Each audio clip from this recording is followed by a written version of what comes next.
Hello mga idol, for today's video, welcome to my vlog. Mga idol, nandito tayo ngayon sa laot at ang gagawin natin mga idol ay magluluto na naman tayo ng ating ulam ngayong araw. Itong ulam natin mga idol, mga isdang gumaa. Ito po mga idol, ang isdang gumaa at sasabayan natin ng isang pusit. Yan, at ilalagay na naman natin dito sa ating kaldero. Ito po, ilalim muna natin tong nukos. Nahugasan na po namin tong isdang gumaa mga idol. Yan, mga 10 piraso pong gumaa at 2 maripati. Ito po yung 2 maripati, napakataba po. At magpapaksiw lang tayo mga idol. Lalagyan natin siya ng suka. Yan, tsaka bawang.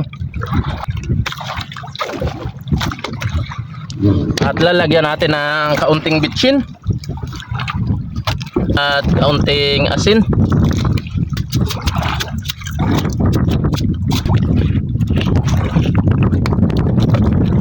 At dahil wala tayong sili, bawang lamang ang ating ilagay. At sisindihan ko po muna ang ating kalat. At ito na mga idol, yung isdang gumaan na ating papaksiwin mga idol. Nilagyan ko na po siya ng bitchin, asin at saka suka at saka bawang. Wala lang tayong sili. At nilagyan ko na po ng magic sarap at tatakpan ko na po mga idol. Yan. At ilalagay na po natin doon sa ating pinaapoy na kalat. Sana po madali lang tayo makaluto ngayon araw mga idol para makakain po tayo agad. At shoutout nga pala sa isang pakabait na sharer ko, si Lian Jin Suikon ko. Shoutout sa iyo idol at shoutout sa aking mga solid followers. Comment lang po kayo sa baba mga idol at re-replyan ko po kayo, lalo na kapag maganda yung comment nyo, dahil ang pag-vlog namin ay about sa hanap buhay mga idol. Ang gusto lang po namin ay ma-inspire yung ibang gustong maghanap buhay nito mga idol, kaya ilalagay ko na po doon kasi malakas ang apoy. Ito po yung ulam natin mga idol. Napakasarap po ng isdang gumaa at isang nukos at 2 maripati. At ilalagay na natin doon mga idol at atin lang hihintayin. Yan mga idol, lalagay na natin. Hintayin na lang po natin mga idol para makapagsimula na tayong kumain. Wala lang yung sili, pero meron yung bawang at saka suka. Shoutout sa inyo mga idol, ingat po kayo dyan palagi. God bless you all mga idol. Bubuksan natin kasi sobrang kulo na po. Titikman po natin ang sarap ng isdang gumaa at maripati at isang nukos. Ito po yung sabaw. Ang asim na masarap. Hintayin na lang po namin maubos yung apoy mga idol. Mga idol, dahil luto na yung ulam namin na pinaksiw na isdang gumaa at maripati at isang nukos, ay ilalagay ko na po dito sa aming plato.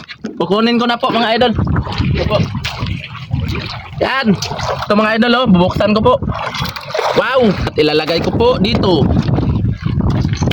Wow. Grabe. Napakasarap na ulam yan mga idol.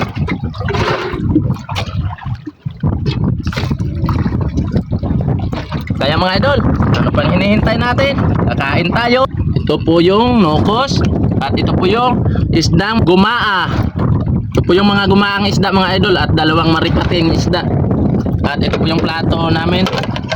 Kunin po namin yung aming baon na kanin. Ito po yung baon namin mga idol. Ito po yung kanin. Brown rice po yung kanin namin mga idol. At kakain na tayo. Lord, maraming salamat nga pala sa grasya ngayon na nandito sa aming harapan, sa aming kanin at sa aming ulam. Amen. Sana po mabusog po kami. Tara mga idol, kain po tayo. Wow, napakasarap nito. At shoutout nga po pala kay Idol Joshua Monares at kay Idol Orlan Monares. Shoutout po mga idol. Maraming salamat sa inyo. Tara mga idol, kain tayo. Ito po yung ulam Kukuha po tayo muna ng isang pusit. Yung maliit na pusit. Harap. Grabe. Kuha ka ng kanin. At ating sasabawan. At kukuha tayo ng isdang gumaa. Wow. Tara kuya, kain na tayo. Mga idol, kain po tayo. Shoutout sa inyong lahat mga idol. God bless po. Ingat po kayo dyan palagi. Bye bye.